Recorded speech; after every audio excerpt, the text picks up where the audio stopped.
On va commencer par un jingle, voilà, un petit échauffement, tout ça. Et chicha.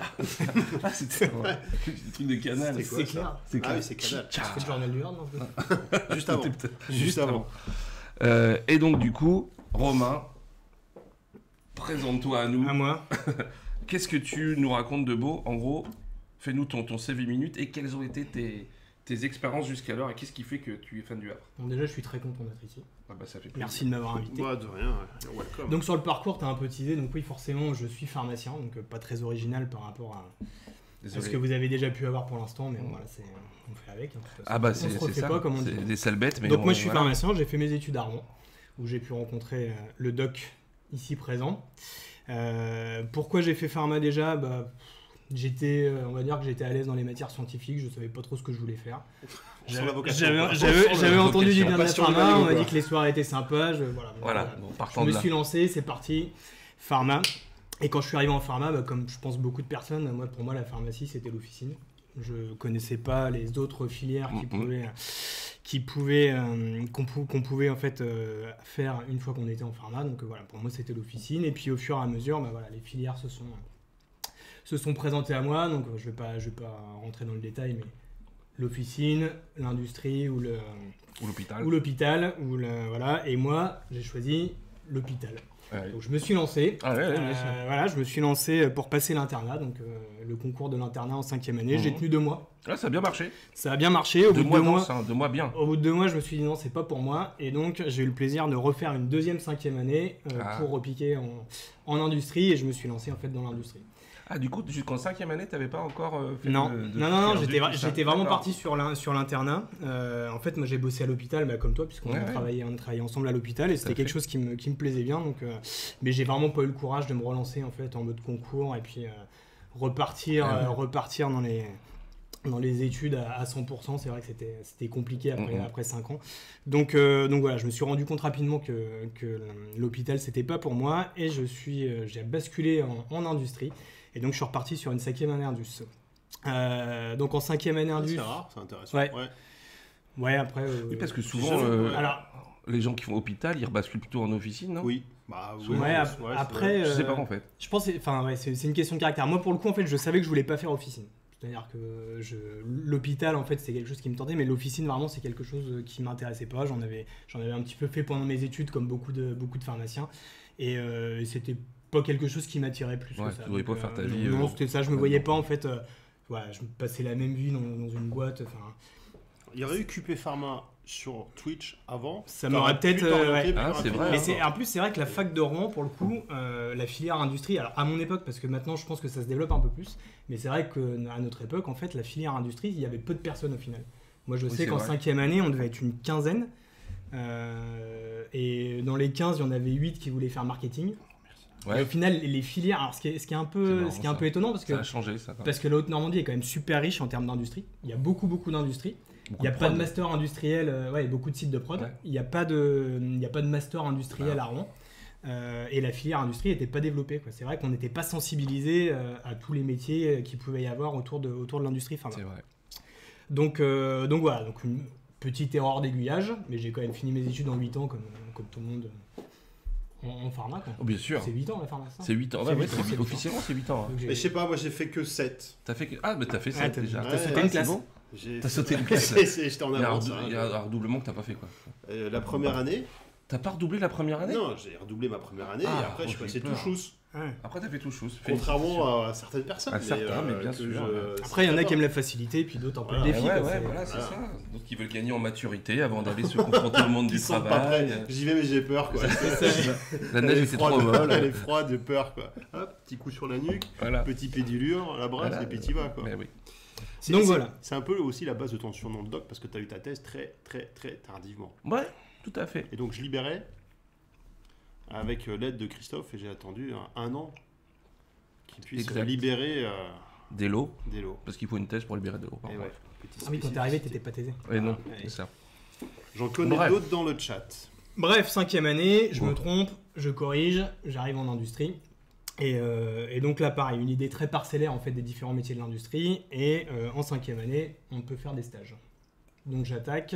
J'ai fait 2 stages dans un site de prod à côté de Rouen qui fait du stérile, que vous connaissez bien. Ah, donc oui. voilà, un site, on va dire, enfin moi quand j'y étais, il y avait à peu près 700 personnes. Donc c'est pas un site énorme, ça reste quand même un site Ouais. conséquent, mais voilà, c'est pas Ouais, c'est une taille moyenne, on va dire. une taille moyenne. quelque part, Entre 500 et 1000, ça reste, on va dire, un peu à taille humaine. C'est pas encore trop gros. Donc j'ai fait 2 stages de 3 et 4 mois. Le premier dans un service support à la production, et le deuxième en production, donc sur une ligne de remplissage. Et c'est ça en fait qui m'a vraiment donné goût au métier de l'industrie et au fait que la production c'était vraiment le secteur qui m'attirait. On est au cœur du métier. Ça bouge, il n'y a pas une journée qui est pareille, et du coup voilà, c'est quelque chose qui m'a bien plu. Donc Ludo acquiesce. Oui, oui. voilà, donc Ma journée était assez tu sais, vous êtes différente les de deux ce que j'avais producteurs, planifié. là. 5e année, je me suis dit voilà, la prod T'as jamais eu c'est le courage c'est de quelque venir en chose qui prod, peut me toi botter. Non. C'est voilà, la prod, c'est quelque chose qui me plaisait. Donc arrive le moment de choisir l'orientation pour la 6e année, Eh le oui. master.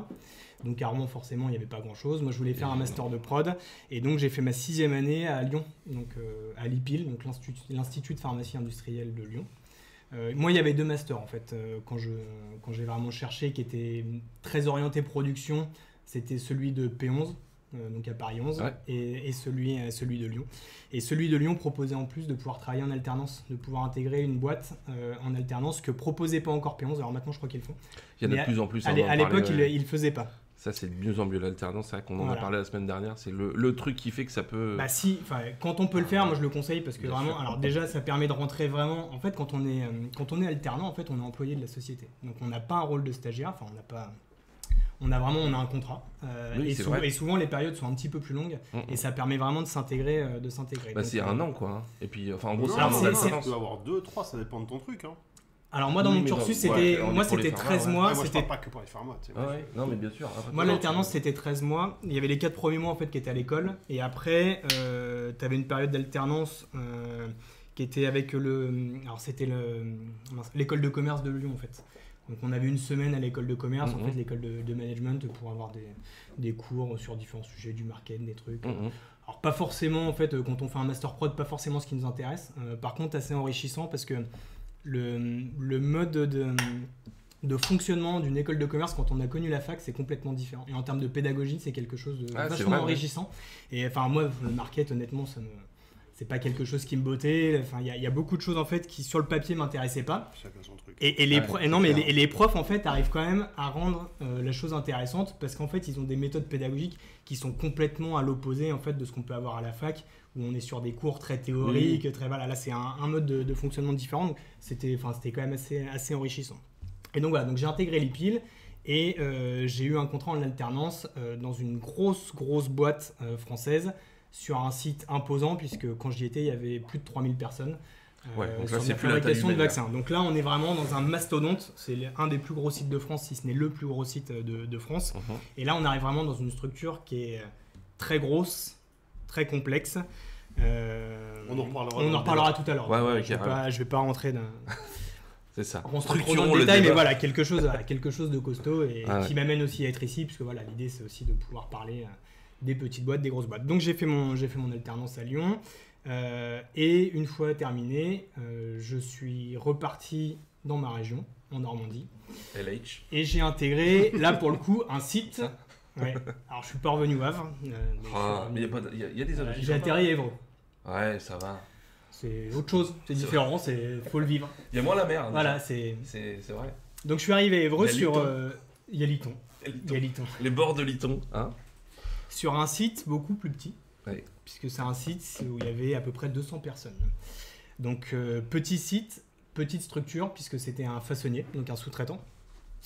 Donc voilà, donc je suis arrivé en assurance qualité. Alors je voulais faire de la prod, j'avais fait un master de prod, et le premier poste que j'ai occupé, c'était un poste d'assurance qualité. Ouais, t'as pas forcément toujours le choix. Ouais. Non, alors... Faut prendre ce qu'il y a. Mais Alors, non, pour- c'est vrai. Non, mais qui a fait la même chose. Oui, voilà. C'est pour ça alors qu'en moi fait, c'était j'essayais différent, de c'est me- que de me dire que c'était une bonne chose, tu vois. moi j'ai été contacté pour un poste en prod, donc Moi, j'ai j'étais mis 7 ans content. à sortir de la Q, tu vois. Donc, Ah mais j'ai été un peu moins. C'est vrai. ouais. Et moi j'ai été contacté pour un poste en prod, donc j'ai passé avec un cabinet de recrutement qui m'a appelé, Ouais. donc entretien avec le cabinet de recrutement, ça se passe bien, poste en prod et tout, très bien. J'arrive sur le site et je suis reçu par le directeur qualité, enfin la directrice qualité, Et le poste s'était transformé en fait. L'orientation s'était un petit peu transformée. En fait, l'idée. Pas mal transformé même. En fait, il cherchait quelqu'un en fait qui soit à cheval entre la prod et la qualité. Il y avait une période un petit peu compliquée sur le site entre prod et qualité. Et en fait, il voulait réintégrer une personne pour faire un petit peu le lien en fait sur tous les processus de non-conformité. De gestion des non-conformités et puis vraiment faire un peu le lien entre la prod et la Q. Au début, ils pensaient plutôt en fait le rattacher à la prod et finalement ils l'ont rattaché à l'assurance qualité. C'est les postes un peu compliance qu'il y a dans pas mal de sites mais c'est vrai que c'est toujours une sorte de souvent ça peut être en fait moi quand je suis arrivé il y a un directeur de site qui arrive en même temps et qui lui a dit bah non finalement le besoin il est pas en prod, il est plus lui il le voyait plus sur la Q, c'était juste une question de vision en fait de personne et donc voilà, je suis arrivé, ça s'était transformé. Maintenant, c'était de la Q-Up, l'assurance qualité opérationnelle, donc ça reste quand même très opérationnel, surtout sur un petit site comme ça. Et en fait, moi, ce qu'on me demandait, c'était pas de faire de la Libé, c'était plutôt en fait de faire de la gestion de non-conformité, la gestion des réclamations, ce genre de choses. C'est le mieux. Hein. Donc voilà, donc quelque chose en fait. Sympa, hein. C'est non, un peu répétitif. Non, c'est ça. Après, souvent, en fait, sur les postes, on va dire les postes qualité junior, quand on arrive sorti d'école, c'est souvent des postes de Libé, parce qu'on arrive à trouver en assurance qualité. Et là, pour le coup, c'était un poste où il n'y avait pas du tout de Libé. Donc, c'était quelque chose qui était quand même intéressant. On en parlera de la Libé dans une émission, etc. Ouais. Effectivement, ça peut être un peu rébarbatif, ça peut être un peu formateur aussi. C'est très formateur. Mais... Et moi, je vous raconte ce débat-là sur est-ce que c'est normal, et c'est le cas en France, que des juniors qui sortent de l'école fassent de la Libé. Est-ce que c'est logique ou pas logique ? Moi, je considère, et j'ai toujours considéré que c'était pas d'une logique absolue, au sens où ce qu'on demande à un libérateur, c'est d'avoir du recul sur des process, de prendre des décisions des fois un peu compliquées, et on le fait faire par des gens qui sont les plus juniors du monde. Moi, je trouve donc, on en parlera de ça. Mais la France a la chance, et je pense que l'histoire des pharmaciens qui sont sur le site, c'est important par rapport à cette complémentarité, et puis on est aussi soumis à un code de déontologie, donc c'est bien le système français pour l'industrie pharma. Par contre, le junior qui commence, qui prend la responsabilité du site pour libérer, c'est un peu paradoxal. Alors que dans le système anglo-saxon, le qualified person, c'est un objectif de fin de carrière. Oui, c'est un taulier, en théorie, plutôt. C'est l'inverse. Tu as des gens, ils sont en qualité, leur objectif, au bout de 20 ans, 40 ans, c'est d'être QP. Quoi. Alors que moi, j'ai commencé au bout de 3 mois, tiens, tu peux libérer, etc. Donc, c'est bien et pas bien, je trouve. Je pense qu'on en parlera quand on fera une émission un peu à Q-Up. Avec le conseil de l'ordre. Ouais, avec le conseil de l'ordre, truc comme ça. Non, mais c'est intéressant ça. Mais bon, bref, j'en profite pour dire bonjour et merci à Millilitre75 qui s'est abonné avec son Prime. Donc super. Et j'en profite aussi pour vous dire que vous pouvez vous abonner avec votre Prime. Ceux qui ont Amazon Prime et qui veulent des livraisons plus rapides, vous avez le droit à un abonnement à une chaîne Twitch, votre chaîne Twitch favorite tous les mois. Et c'est compris dans le prix de votre abonnement. C'est gratuit. Faire un petit tuto quand même. Ouais, pour l'abonnement parce que c'est complexe, c'est un peu chiant. J'avoue, moi étant un peu geek et gamer, m'a fallu quelques tutos pour y arriver, de relier Twitch à mon compte Amazon Prime. C'est vrai. On a Saspias qui viendra bientôt nous faire un cours. C'est un spécialiste de Twitch. Là. C'est lui qui nous avait fait l'annonce en direct. C'est vrai. Donc du coup, merci Millilitre75 pour cet abonnement. Et puis voilà quoi. Attention, placement de produit, oui, forcément. Vas-y Romain, donc voilà, donc j'attaque, assurance qualité, opérationnelle, donc j'arrive sur un poste d'adjoint, mais vraiment pour traiter tout ce qui est dev. Rapidement, mon chef pose sa démission, donc en fait 6 mois après mon arrivée, je prends le poste de responsable assurance qualité opérationnelle. À cause de toi ? À cause de moi. Il ne m'aimait pas. Non, alors pour le coup c'est marrant, non, ça fait un peu le lien en fait. Lui c'est quelqu'un qui venait d'une grosse boîte à Évreux aussi, qui était pas très loin, qui faisait des forminalés. Et en fait, il était en assurance qualité là-bas. Il avait pris le poste de responsable assurance qualité sur mon petit site de forme sèche sous-traitant. Et lui, il s'y est pas adapté. Et il est pas resté 1 an. En fait, il n'a pas réussi à se faire à cette organisation. Et il a quitté son poste. Donc, moi, j'ai pris la suite. Mmh. Donc, en fait, ça restait de l'assurance qualité, ce qui n'était pas ce que je visais. Mais en fait, arriver dans une boîte et pouvoir, au bout de 6 mois, prendre un poste de manager et la responsabilité d'un service assurance qualité opérationnelle, c'était compliqué de dire non, et pour le coup l'expérience était super enrichissante, donc j'ai fait ça pendant à peu près 2 ans et demi. Après, on en parlera tout à l'heure, mais c'est compliqué de dire non, mais en même temps, il faut avoir le tempérament de dire oui, je vais y aller, et de ne pas avoir peur d'y aller aussi. Ouais, on y reviendra tout à l'heure, mais effectivement, après, c'est une question voilà, de caractère, et on en reviendra dans la deuxième partie de l'émission, si j'ai bien compris. Putain, il y avait un sondage qui avait été lancé par le Grand Strat. On va le relancer. Est-ce que vous êtes plus moyen ? Vous êtes plutôt petit, gros, moyen. Je l'ai pas vu, Carrément. Apparemment, les gens sont moyens sites, sont centristes. Sont, voilà, au milieu. Comme François on disait. Bayrou, quoi. Ouais, c'est ça, François Bayrou au milieu. Carrément. Et donc, vas-y, poursuis. Donc voilà, donc responsable assurance qualité opérationnelle, donc sur un petit site comme j'étais, donc c'est la libération, c'est les non-conformités, c'est la gestion des réclamations, c'est la gestion des PQR. Donc voilà, des revues qualité produit. Ouais, excusez-moi. Les PQR, les revues qualité. Un scope assez large et une équipe, on était à peu près 8 quand j'y étais.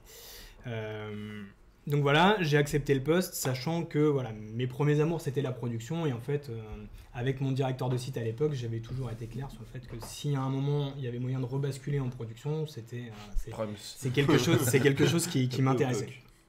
Donc j'ai été responsable AQ Produit pendant 2 ans et demi. Et après, donc le directeur de production de l'époque a démissionné et est parti sur un autre site et on m'a proposé le poste. Donc voilà, 3 ans après mon arrivée, j'ai démissionné tout le monde. J'ai pris 3 ans après. Ouais. Voilà, c'était un petit peu plus long. Je remarque qu'il a pris un pull de la même couleur que toi. Donc est-ce que c'est un lien par rapport à ses objectifs C'est ça, de faire démissionner tout le monde. C'est ça. C'est ça, tu mettais des trucs dans la soupe. D'ailleurs, on vous a pas dit, mais la semaine prochaine, je prends ta place. Voilà, c'est ça, il a déjà le suite. Donc voilà, donc ouais, j'ai pris le poste en 2015, j'ai pris le poste de directeur de production du site. Donc une belle évolution parce que ça a été assez rapide. Et j'ai occupé ce poste pendant un petit peu plus de 5 ans, quasiment 6 ans. Donc le poste entre-temps a évolué puisque voilà, le site s'est organisé un petit peu, mais voilà, pendant 6 ans j'ai fait ça. Et donc tu avais combien de personnes même si on sait que c'est pas la taille qui compte, mais quand même de gérer... le service production avec toute la partie intérimaire, c'est une petite centaine de personnes. Donc, c'est quand même c'était du conditionnement, enfin c'était. Il y avait de la fabrication, du conditionnement. On était sur de la forme sèche, donc voilà, il y avait les deux entités, la partie fabrication, la partie conditionnement, et tout confondu. Voilà, on était une petite centaine de personnes. Une première ligne d'environ 10 personnes et puis après une centaine au total. Parce que pour avoir connu un peu aussi avec un condi avec pas mal de lignes, enfin avec ça tournait fort quand même. Il y avait 7-8 lignes. Ouais, c'est ça. J'aime bien le commentaire de le gars du labo, The Death Note, quoi. Pour ceux qui ont la ref, il a marqué ton nom sur son cahier. Ouais, carrément, ouais, c'est ça. Il y a vraiment des geeks sur ce stream. Et le DG a démissionné quand, l'Islandais 27 qui a follow cette semaine d'ailleurs. Ouais, merci l'Islandais 27, on a vu ça. Ouais. Alors le DG il a démissionné quelques mois après mon arrivée en production. Ah voilà.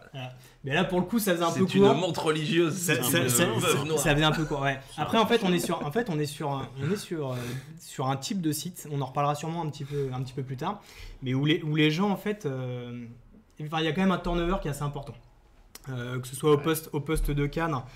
Ou au poste même de direction, le turnover il est assez important. Donc au niveau de l'encadrement, il y a beaucoup de personnes qui arrivent pour se former parce que c'est très formateur, mais qui après en fait sont débauchés et vont travailler pour d'autres raisons en fait dans d'autres boîtes. Et donc sur ces postes-là en fait généralement on fait 3-4 ans grand maximum, ça peut être moins parfois. Et en fait la rotation est quand même assez régulière. Donc ça crée des opportunités. Ouais. Si on veut continuer à évoluer dans la boîte, mais c'est vrai que ça bouge beaucoup. Donc j'ai fait ça pendant 5-6 ans et ensuite, changement complet, j'ai quitté ma petite structure pour intégrer un gros site de fabrication, de vaccins. On est à peu près 2000 sur le site. Donc j'ai intégré ce site-là il y a un petit peu moins d'un an. Ouais. Donc j'ai quitté un petit site, j'ai quitté un mode très opérationnel en production pour intégrer un gros site sur un service support en fait pour faire de la gestion de projet. Donc voilà, maintenant j'ai un poste sur de la gestion, de la coordination de projet sur une partie du site dans un gros site, pharma. Qui fait donc tu restes dans de la prod, mais un peu plus loin du produit, t'as moins les équipes à gérer. Voilà, je coordonne des projets sur des bâtiments de production, mais voilà, sur un poste complètement transverse, moins opérationnel, plus de management direct, et puis voilà, sur vraiment du transverse. Ça doit te changer. Donc c'est un changement radical de culture, de poste, de tout. Donc c'est le grand écart. Mais c'est aussi ce qui fait la richesse de notre métier et puis des différents postes qu'on peut occuper, quoi. C'est ça, on en a parlé 1000 fois aussi de ça, de la variété des postes. Ah bah oui. Et donc du coup dans 3 mois il est président, voilà c'est ça. Donc est-ce que tu as tes 500 signatures ? C'est en cours. C'est en cours, ok. Il nous annonce officiellement ce soir, Romain Hellé 76 est candidat. Et donc le PDG du groupe, ouais c'est ça. Les cadres passent, nous dit 1076.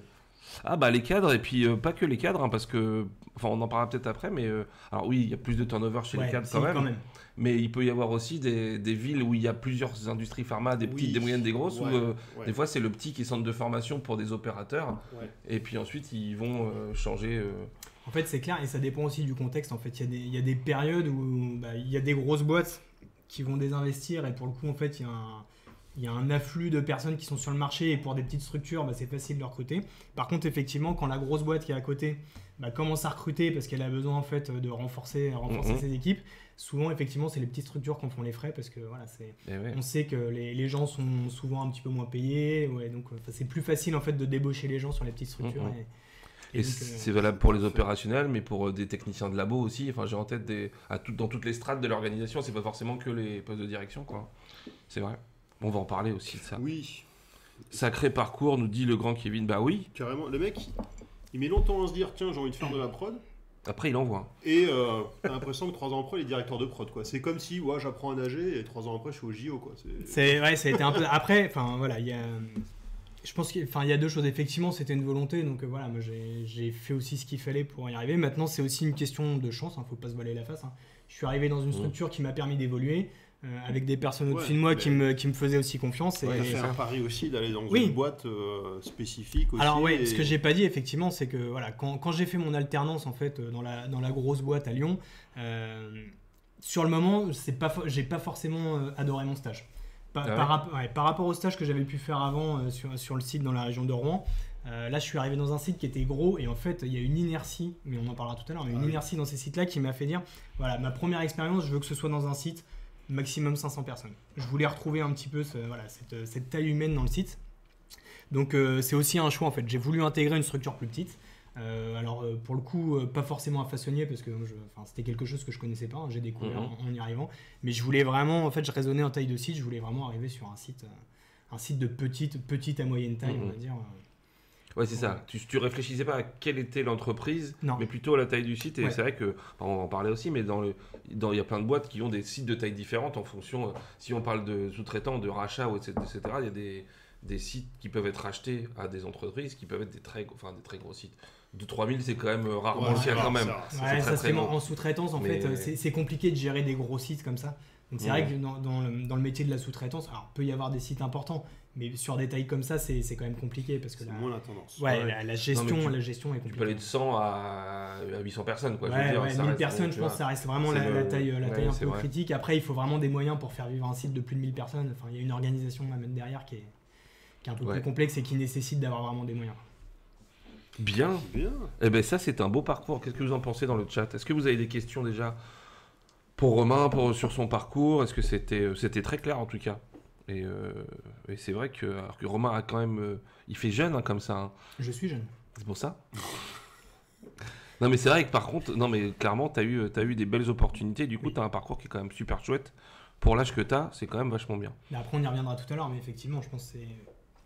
Un des aspects en fait des petites structures, des petites boîtes, c'est qu'il y a la possibilité d'évoluer. Alors, je veux dire évoluer verticalement, on va dire, de grimper les échelons, peut-être plus rapide que dans des grosses structures. Dans des grosses structures, ouais. Il y a moins de métiers différents, mais par contre, quand ton chef part, il y a moins de personnes en dessous de lui qui peuvent postuler, donc c'est plus facile. On prend ce qu'il y a, quoi. Le mec, il est là, il est là, il est gentil, il fait pas de mal, on se dit pourquoi pas. Carrément. Alors, les salaires sont pas les mêmes. Ah oui, alors ça c'est sûr, on va en parler aussi un peu dans les différences entre les petites boîtes et les grosses boîtes. La chance certes, mais il faut la forcer aussi en s'en donnant les moyens. Mais clairement. Et en s'en donnant les moyens, c'est vrai, enfin, je suis d'accord avec le grand Kevin, et puis aussi avec une personnalité qui correspond aussi au poste, quoi, parce que ça s'est bien passé pour toi et que globalement tu t'en es bien sorti, ou super bien sorti même, mais... il y a des gens qui auraient pu aller se brûler les ailes ou qui auraient eu trop la confiance en soi et aller dans des postes comme ça en imaginant qu'ils seraient très très bons ou que ça va bien se passer. Et ça peut être un carnage, je veux dire, si on va trop vite, trop haut. Et à contrario, s'il y a des gens qui ne pourront jamais y aller, quoi, ou qui ne veulent pas y aller parce qu'ils veulent absolument franchir toutes les étapes. Et ce sera aussi, je pense, un choix. Enfin, ce sera la taille de la boîte et le choix de la boîte dans laquelle on veut fonctionner sera vachement dépendant de des valeurs des personnes, des caractéristiques des personnes et de comment ils veulent évoluer aussi, quoi. Je suis pas trop d'accord avec ceux qui vont dire, par exemple, il y a de la chance, faut la forcer, etc. Pour moi, c'est pas forcément une notion de chance, quoi. On est dans un milieu qui bouge énormément. L'industrie pharma en règle générale, ça bouge énormément. Donc, il suffit d'être sérieux, d'avoir son plan de carrière, de savoir où on veut aller. Et la chance, pour moi, c'est pas de la chance, c'est juste du temps, quoi. C'est juste du temps. Et donc, faut savoir prendre des risques aussi. On en a parlé avec Aurélie Dance, par exemple, quand on a fait le stream il y a 2 semaines. Aurélie Dance, elle a un très beau parcours parce que aussi, elle a eu des opportunités, mais elle s'est surtout mise en position de prendre ces opportunités-là et de sortir de la zone de confort. Bien sûr. Quand tu arrives directeur de prod, tu avais quel âge ? J'avais 29 ans. 29 ans, c'est super jeune. Ouais. C'est pas de la chance, c'est que tu as pris le risque de le faire. En fait, il faut les deux. Ouais. C'est-à-dire qu'il y a un moment, effectivement, enfin, c'était une volonté, c'était peut-être des traits de caractère, mais il faut aussi tomber dans l'entreprise qui te permet de franchir ces paliers à cette vitesse-là. Oui. Ce qui n'est pas forcément le cas. Je serais resté dans une boîte plus grosse, jamais j'aurais pu évoluer de cette façon-là. Alors, j'aurais évolué sûrement différemment. Je suis pas sûr, je sais pas. Ça dépend. Ça, on en débat. Ouais, je pense, voilà, c'est pas tout l'un ou tout l'autre. Enfin, il faut vraiment les deux. Il y a un moment, il faut qu'il y ait une conjoncture qui permette de pouvoir évoluer, et il faut qu'effectivement en face que tu aies la personne qui ait l'envie, les compétences, la motivation, et puis qu'il y ait les personnes qui croient en toi aussi, parce que voilà, c'est des personnes qui prennent des risques aussi en te positionnant à des postes comme ça. Ouais, et puis qui correspondent au cadre, quoi. Ouais, Théa Hervieux, par exemple, qui est tout le temps avec nous et qui est souvent là, qui a un parcours où c'est typiquement une personne qui s'est donné les opportunités de pouvoir évoluer, quoi. Et son parcours, pareil, il est super intéressant, hein, et il fait partie des gens qu'on invitera très probablement. Son parcours, il est super intéressant. Et je sais, il a pris aussi quelques risques à un moment de sortir de la ligne, du côté très opérationnel. Et c'est très sympa sa carrière, quoi. Donc il faut plus prendre le risque que d'attendre d'avoir la chance de. C'est ma petite après, phrase. C'est une question de caractère aussi. Ouais. Après, il y a des gens, je pense, qui n'ont pas forcément ce besoin, cette envie, et qui cherchent d'autres choses. Donc c'est aussi une question de tempérament. C'est vrai que c'est. Ouais. Par contre, là où Théa Hervieux a complètement raison, dans les gros groupes, on n'échappe pas au niveau du diplôme. Je suis d'accord. Alors que dans les plus petits, on peut privilégier plus ses compétences et la motivation. Ça, c'est vrai.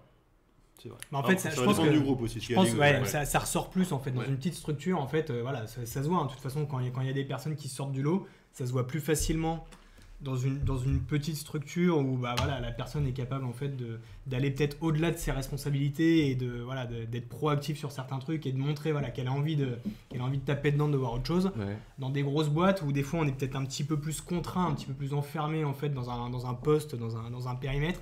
Des fois, c'est un petit peu plus compliqué aussi de démontrer l'étendue de ses capacités.